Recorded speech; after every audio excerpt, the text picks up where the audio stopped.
Mobile ফোনের আসক্তি হতে কিভাবে বেরিয়ে আসা যায়? প্রথমে বুঝতে হবে যে আপনি মোবাইলে আসক্ত। যদি লিখে রাখেন দিনে কত সময় কী কাজে ব্যবহার করছেন, পরবর্তীতে নিজেই নিজের আসক্তির মাত্রা বুঝতে পারবেন। তাহলে আসক্তি হতে বেরিয়ে আসার পরিকল্পনা বাস্তবায়নে মনোনিবেশ করতে পারবেন। আপনার ফোনের অপ্রয়োজনীয় নোটিফিকেশন বন্ধ করুন। এটি ফোন ব্যবহারের প্রবণতা কমাবে।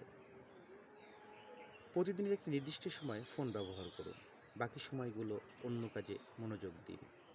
খাবার সময়, পরিবারের সময়, পরিবারের সাথে সময় কাটানোর সময়, ঘুমের সময় ফোনে হাত দিবেন না। মোবাইলের বিকল্প হিসেবে বই পড়া, ব্যায়াম, শখের কাজ করা যেতে পারে।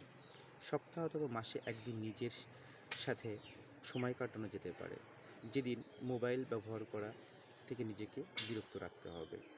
অপ্রয়োজনীয় অ্যাপস যেমন সোশ্যাল মিডিয়া বা গেমস এগুলোর ব্যবহার সীমিত করতে হবে।